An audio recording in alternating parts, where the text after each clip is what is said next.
For years, Meghan Markle's story was painted with glitter, beautiful, perfect, and so untouchable that no one dared to question it. Every smile looked rehearsed, every silence felt calculated. But this time, the silence didn't come from her. It came from someone who knew her before the titles, before the cameras, her sister, Samantha Markle. And when Samantha finally spoke, she didn't scream, she didn't throw accusations, she whispered something far more powerful: clarity.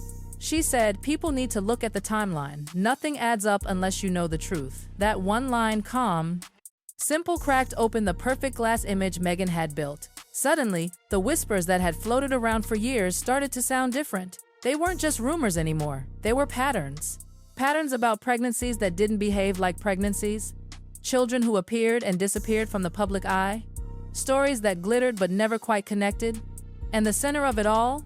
One single haunting question: what if Meghan Markle had a hysterectomy at 28? A surgery that changes everything: your body, your choices, your truth. If that was real, then every pregnancy the world celebrated afterward wasn't just private, it was impossible. And that's where everything shifted.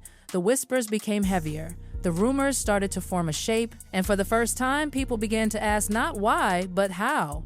How did a woman who might not be able to conceive suddenly become the glowing mother of 2 royal children? How did the timelines always feel off? And how did every unexplained moment, from awkward baby bumps to sudden vanishing acts, always lead back to one word: surrogacy?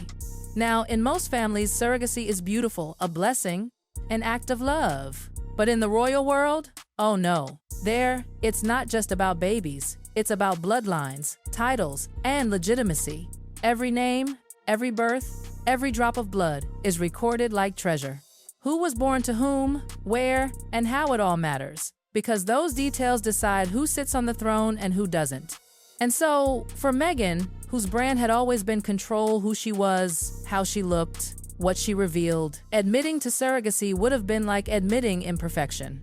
A flaw, a secret, a truth too big to fit inside a palace of polished lies.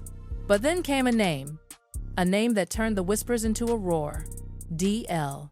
A woman no one had ever seen.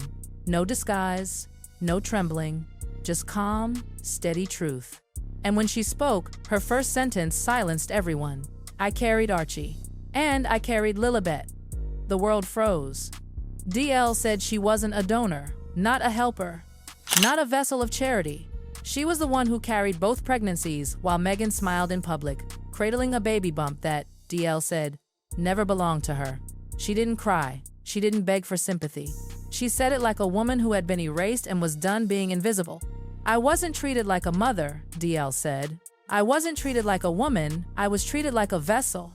And that's when the story stopped being rumor. Because DL didn't come with words.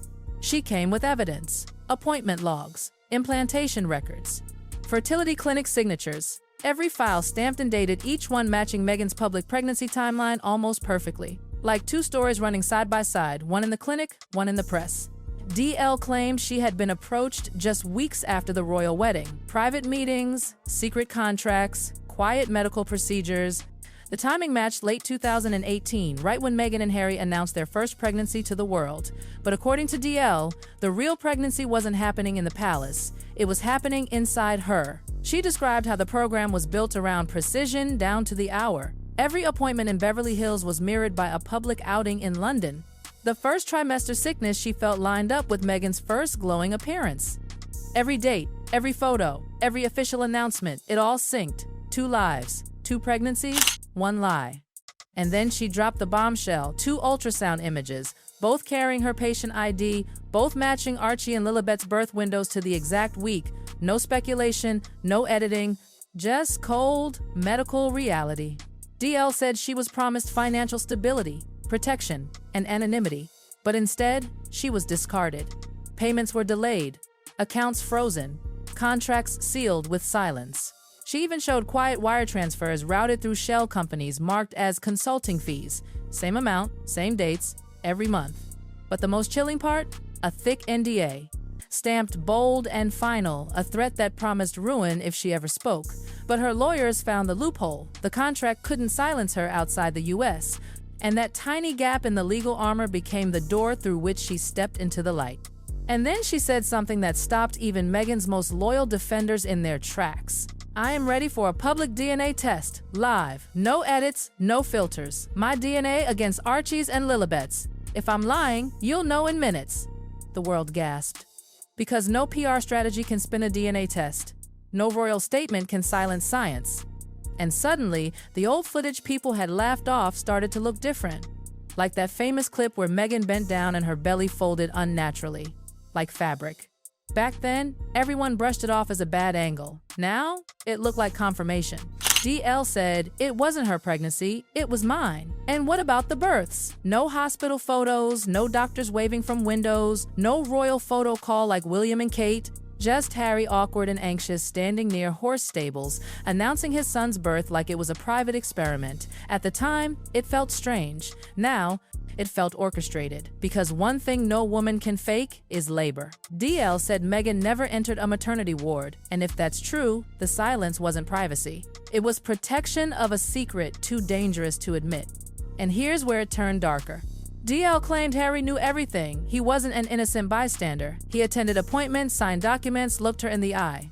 "He met me. He approved everything," she said. If that's true, then this wasn't Meghan's secret.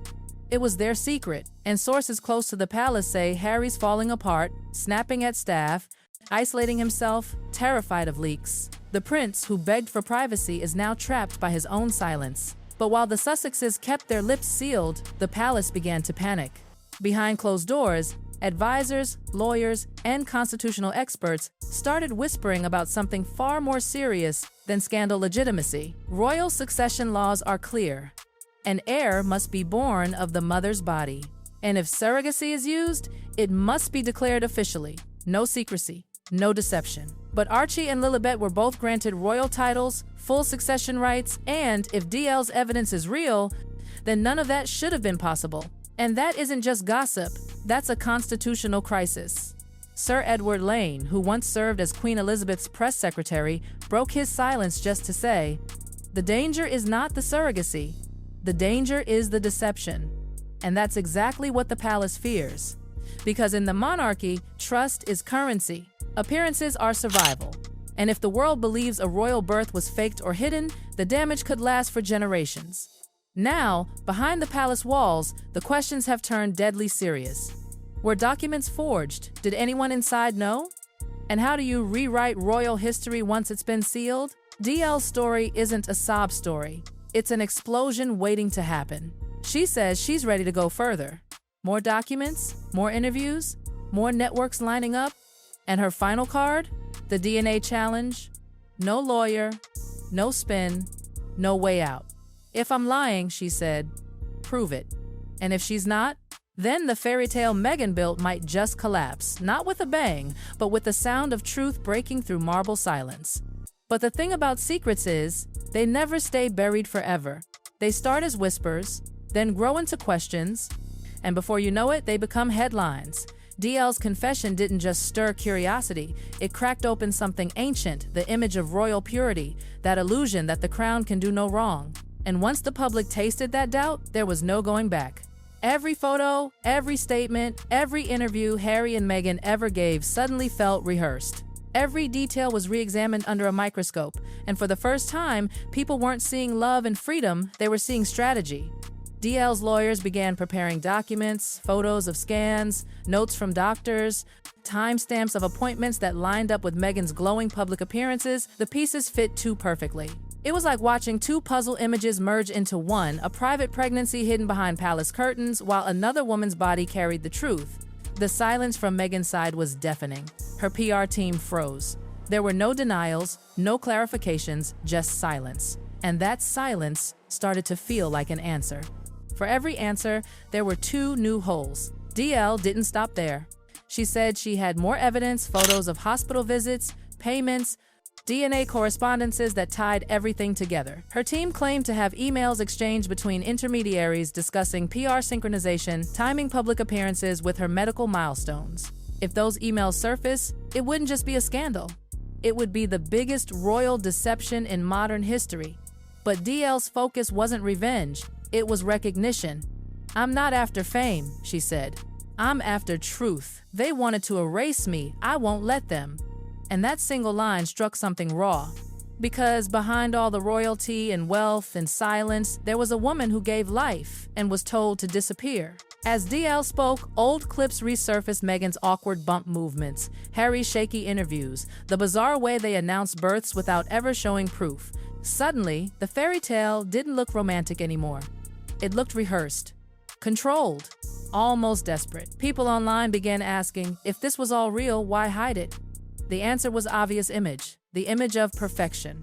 The idea that Meghan could do it all: the activist, the duchess, the mother, the survivor, the woman who outshined the crown itself. Admitting surrogacy, especially after the alleged surgery, would have broken that illusion. And so they built a lie polished with designer dresses, royal portraits, and emotional interviews. But lies, no matter how royal, have expiration dates. The palace can deny, distract, delay, but DNA doesn't lie. And DL's challenge stands like a ticking clock no one can silence. "Test me," she said. "Do it live, no edits, no excuses." And that's the one thing Meghan and Harry haven't addressed, because once a DNA test happens, there's no spinning the result. No PR team, no carefully staged Netflix documentary can bury biological truth. Behind palace gates, fear is setting in. Advisors are warning the royal household that if DL's claim proves true, the damage could stretch for generations. The crown's image could fracture. The very idea of royal birthright could crumble. And all of it, every bit, because of one hidden truth and one woman who refused to stay silent. Now, the story isn't about Meghan anymore. It's about the system that protected her, the silence that enabled her, and the people who might lose everything if the truth comes out. The public has started to see cracks. Reporters who once worshipped the Sussexes now watch with sharpened curiosity. Even loyal fans are asking questions they never dared before. Because deep down, everyone knows fairy tales are beautiful until you see what's hiding behind the curtain. And in this story, the curtain is falling fast. DL says she's not backing down. More networks are calling. More interviews are booked. More documents are ready to go public. The palace can hide for now, but it can't hide forever. Every secret eventually meets its ending. And this one? It's closer than ever. DL's voice echoes now louder than any royal statement. If I'm lying, the test will prove it. But if I'm not, they'll have to explain everything. And that's the kind of truth no crown, no power, no palace wall can contain. Because when truth knocks, even royalty has to open the door.